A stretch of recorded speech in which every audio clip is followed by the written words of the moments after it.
What's up, y'all? How y'all doing?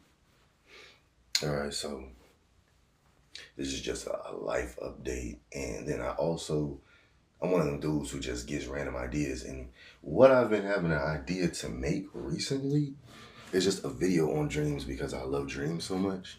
That's why I kind of uploaded some of my like old videos on dreams. So right now I really want to do a video on dreams, but I also want to do an update. So for one, I'm gonna be working two jobs, but I'm also gonna try to do YouTube at the same time and do it full time. Because I really like that little like 2, 3 hours I have, I really could make 2 or 3 videos. Like people act like that's so hard, but it's like it is, but it's like it isn't. Like if you just do it, you can get it done or whatever, you know. But yeah, I'm one of them type of guys. I like books on dream interpretation, on the symbols in dreams. I got like astrology books. I have, what's another thing? I literally just bought this $5 book. It's called Echoes. Let me show it to y'all. Because I just like spiritual type of books, bro. This one is called Echoes, right? Give y'all a little look at it. It's huge as hell. But it's literally like all ghost stories. You know what I'm saying? And I like stuff like that. I like ghost stories. Like I always be thinking about how cool it would be if I had friends that I could actually like go camping with and sit there and just listen to ghost stories, because you always get heightened when you're like camping and you do ghost stories, and you get scared as hell because you be out there in the middle of nowhere, in a place unknown. I remember I think I was talking to my sister about this like 4 or 5 months ago, but like I was thinking about like living in the freaking mountains. You know how there's like them white dudes who be living in the freaking mountains and stuff. I'm like, I don't know how they be doing that, because that mess is terrifying. Because when you out in the mountains, you all alone with a bunch of animals. You don't know what type of men that be out there or whatever. Because there might be some creepy men who are like freaking what's the best way to explain it? Like some cannibal type of men.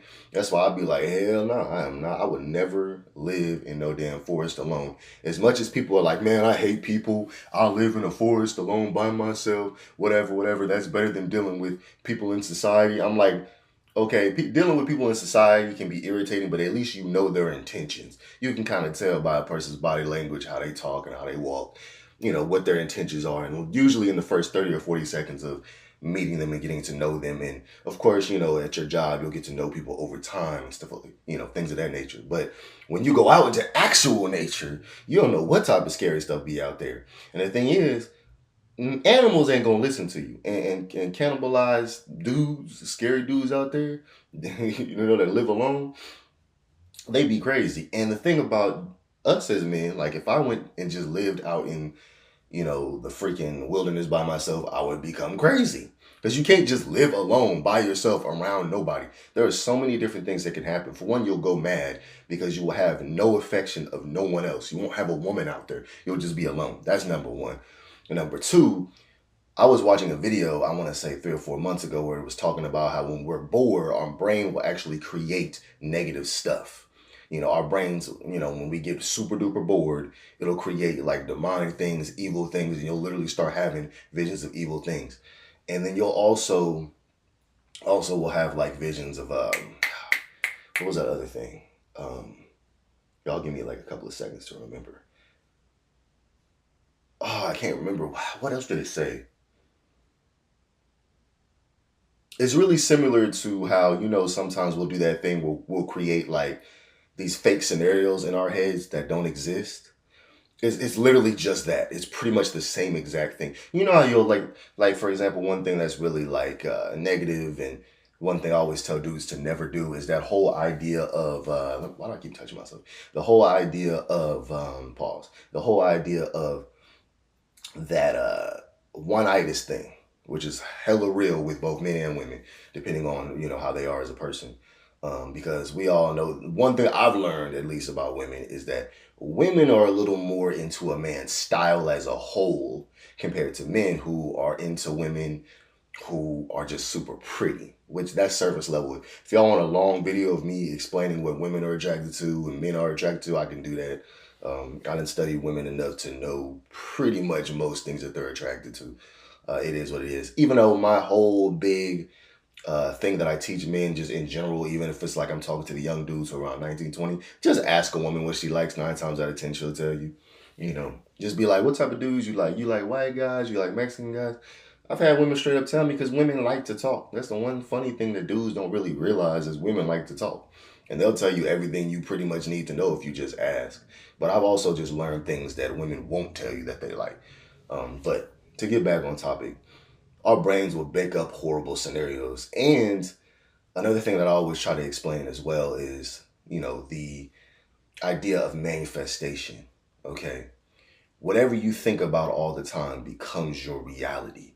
So if you're negative all the time, making up all these fake scenarios in your head, then you're gonna push that out into the world, and it's gonna keep coming back to you. It's an endless cycle that constantly will repeat with your negative emotions, thoughts, and ideas, and your frequency and the vibration that you vibrate on. So you never want to sit there and just say hateful things. You always want to do positive affirmations and say things that are positive. Say things that, will help you in life. That's why I have my little door right here. This door has, it has prayers on it. It has manifestation on it. It has, what is the word I'm looking for? It has like things like this where it's basically like psychiatrist questions that I ask myself.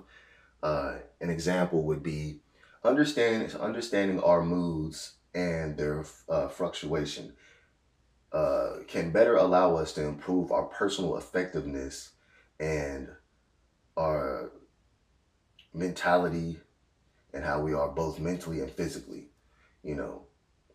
Good example, describe your typical daily mood, meaning your mood that you're always in all the time. So for example, if you're depressed all day, and that's just your normal mood, the one feeling that you feel all the time, you might want to try to change that. But I also have like affirmations. I'll have stuff that says like, repeat after me. I know I will succeed. I know I am great. Stuff like that. That does help you tremendously. You can even do it to attract women, and if ladies, you can do it to attract men. It does work. I've tried multiple times and it works. It's actually kind of funny, especially with manifestation. I don't know why people don't think that doesn't work, because I've tried it. Like I manifested, I was like, man, I want me a big booty black chick, and literally like 2 days later, it worked. And I've told this story hella times, but I have a friend where I told him I like manifested like a tan skin anime chick, and she actually came into our job like literally 3 days later. And she ain't never came back too. I was like, man, but our whole world is connected, so we're connected by like invisible threads in the universe. The universe and people are all connected. You may believe, no, we're not, but haven't you noticed when you walk into a room, you can feel the vibe of the room, you can feel every individual person's vibe, and they can feel your vibe, and you can feel how you believe they feel your vibe. Even though everybody has their own interpretation of you, and you also show different sides of yourself depending on who you hang out with. But what else was I talking about? Yeah, so one big thing I like is dreams. I always talk about dreams. One big book that I have is 10,000 Dreams Explained, which I got from Goodwill. Then I have The Secret Language of Dreams right here, which I also got from Goodwill. Because the Goodwills in California are amazing. And I'm mad that I don't live in California anymore, because you can find so many treasures in them. But those are two books I would recommend if you like dreams. And then I have this book right here, A Field Guide to Lucid Dreaming right here, which I also got from Goodwill. And then I have this one that I got from Second and Charles, which is Auras, Your Personal Guide. Which, like I said, I like to read auras, I like to pay attention to zodiacs, and I like to interpret dreams. Now, one big thing I'll tell you, I know my introductions take a big, but I like to talk about a lot of stuff. So, A Field Guide to Lucid Dreaming. How this book actually starts out is it talks about how you can lucid dream and you can pretty much do everything. And it tells you how, it gives you like a little map inside of the book, and it shows you like the different like areas you can go to. And it talks about other like multiple people's different experiences from lucid dreaming. It's written by 3 different people: Dylan Tuccillo, Jared Zizel, and Thomas Piesel. And It tells you about how you can open doors to creativity and insight. You can remember your dreams and diffuse your nightmares. You can fly, shapeshift, and reconnect with loved ones.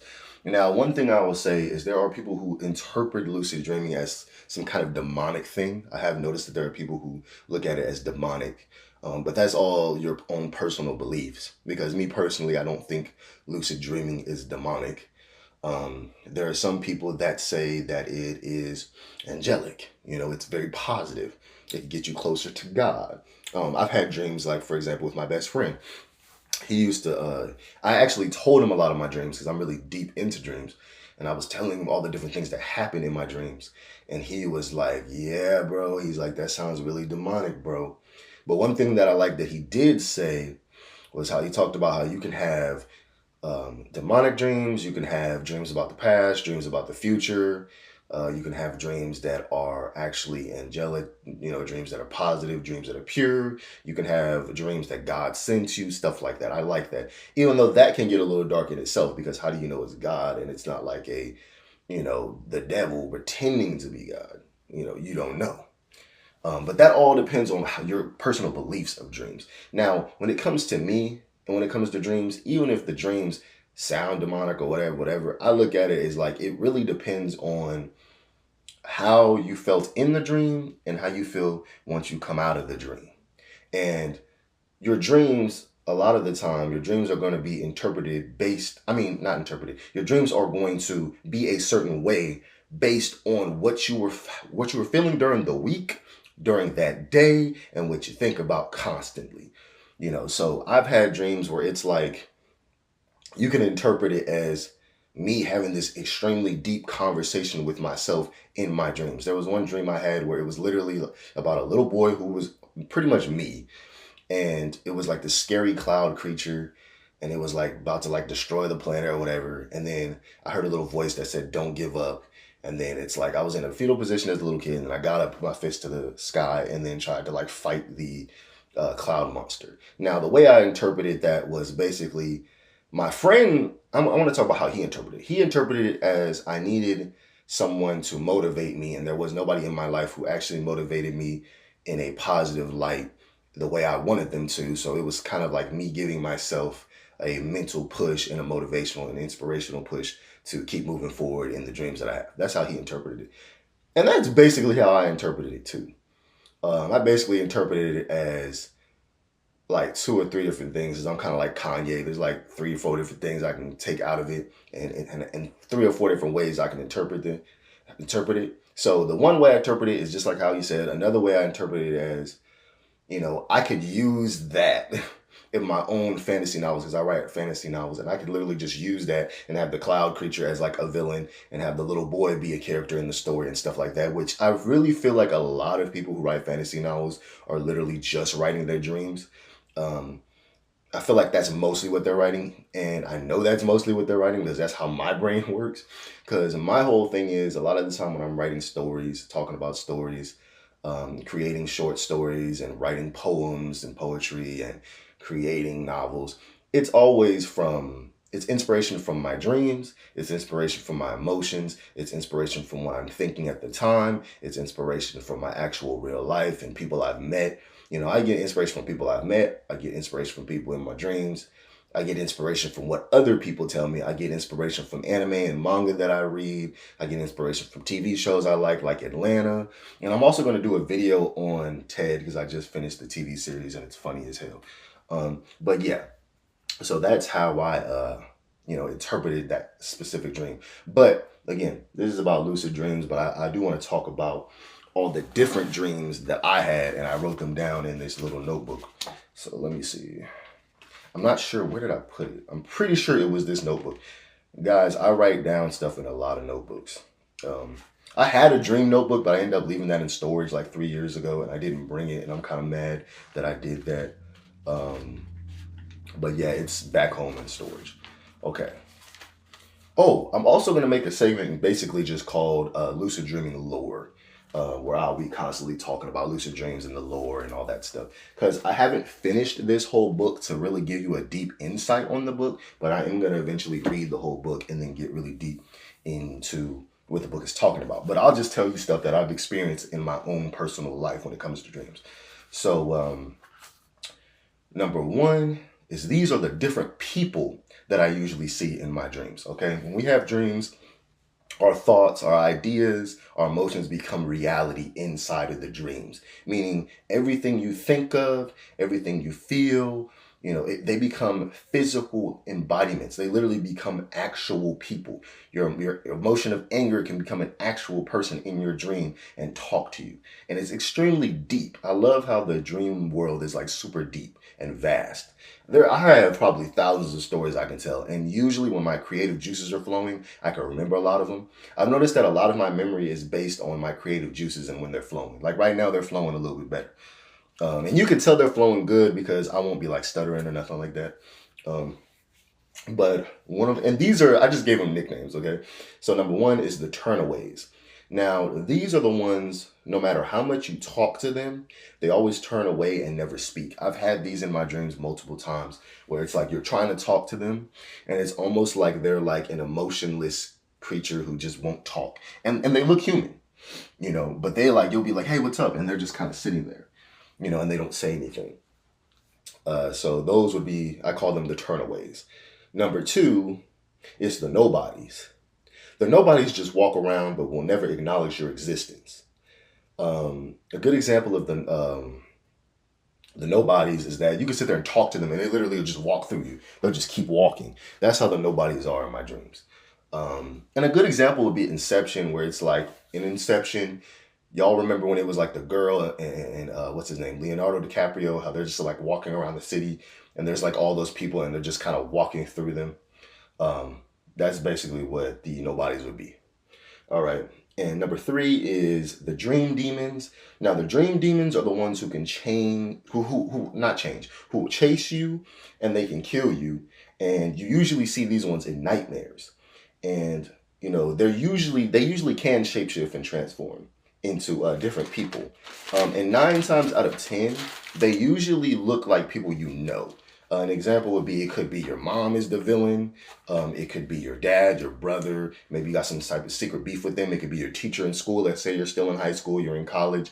It could be them. It could be your best friend who bullied you one time and you're very sensitive emotionally. So it's like you're having dreams about them bullying you. It gets that deep. But yeah, so I would call that the sleep demons because 9 times out of 10, you see them in nightmares. Number 4 would be the iRobots. That's what I call them.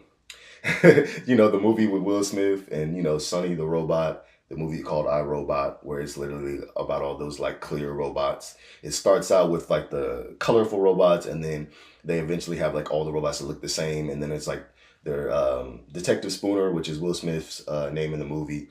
He's like trying to understand why this one professor killed himself. This one doctor killed himself. And they end up finding like Sonny, the robot that has free will and has a consciousness, who's different from the other robots because he's more similar to a human because he decides if he wants to do stuff. He has the free will to do whatever he pleases versus the other robots. And he's just a little bit stronger and his skin is a little bit denser. The movie actually shows you that he can do certain things that other ones can't. He's like a specially made robot. But yeah, to get back on track, they're calling them the iRobots. Now, these are the ones that if you tell them that they are not real or this is a dream, they get extremely angry and start chasing you or attacking you. And I've had this happen in my dreams before, where it's like I tell them, I'm like, I'm in a dream or this isn't real. And they just get mad as hell. All right. So those are what I call the iRobots because it'll be a whole bunch of them. How in iRobot, the robots became evil and they all turned red. They have the red light and they're like chasing Will Smith around. These literally do the same thing. Okay.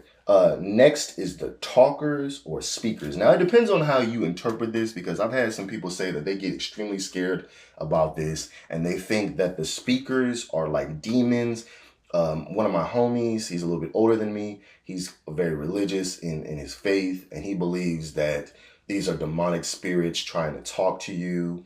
He believes that they are magicians and false gods and stuff like that. That's how he sees it.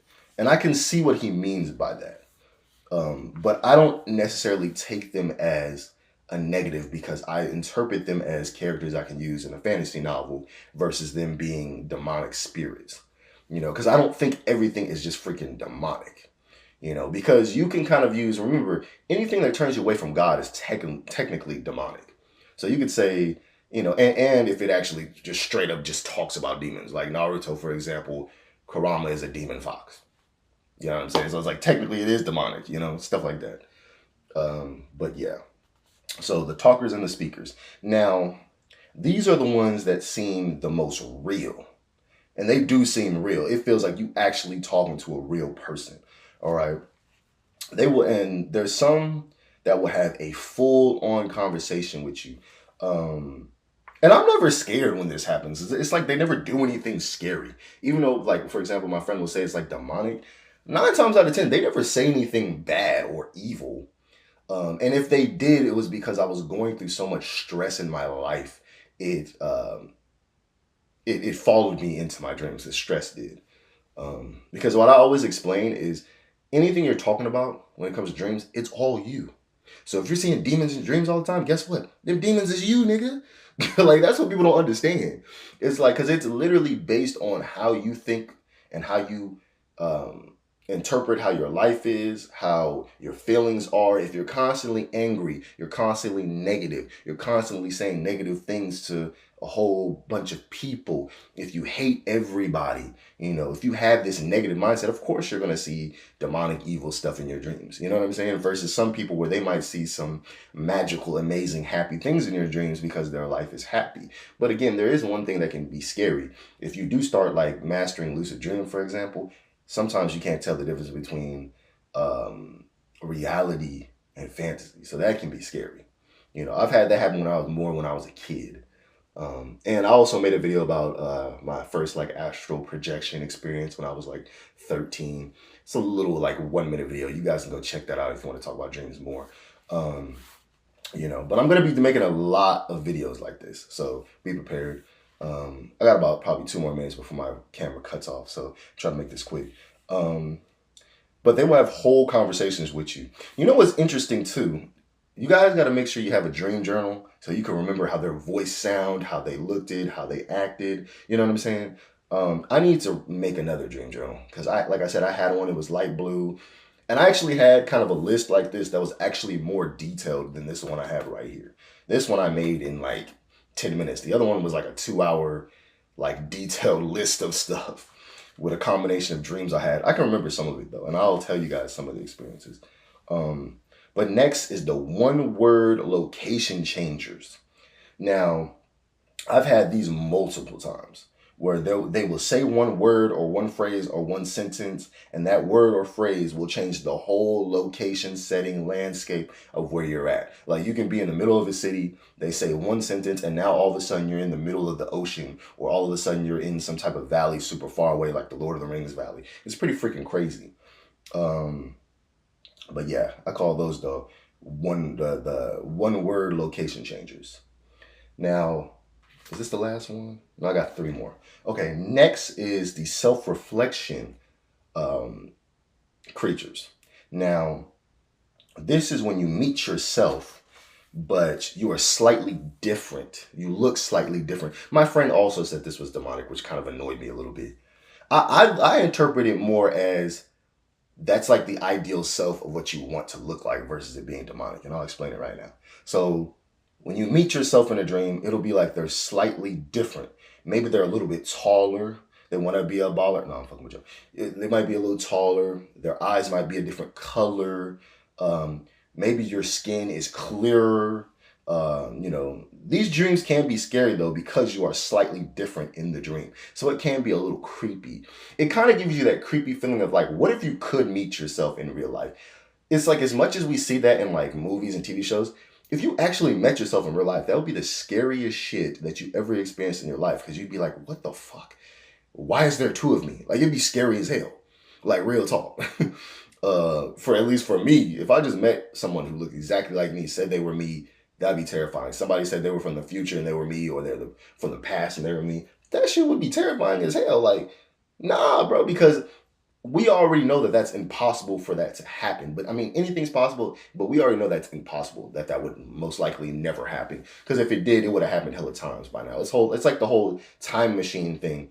If you could create a time machine, and this is how I always interpreted time travel, like realistically, if you could create a time machine, then 9 times out of 10, the time machine would only be able to go as far back as when it was created. It wouldn't be able to go back into the 70s. And so, like, you wouldn't be able to do that. You would only be able to go back like the 3 minutes ago that it was made. That's how I always interpreted it. And even if you could go back to the 70s, it's like the earth constantly is moving. So if you went back to the 70s, you'd be in the vacuum, the empty vacuum of space, like a dang fish, and you would die in like, what, like 15 seconds?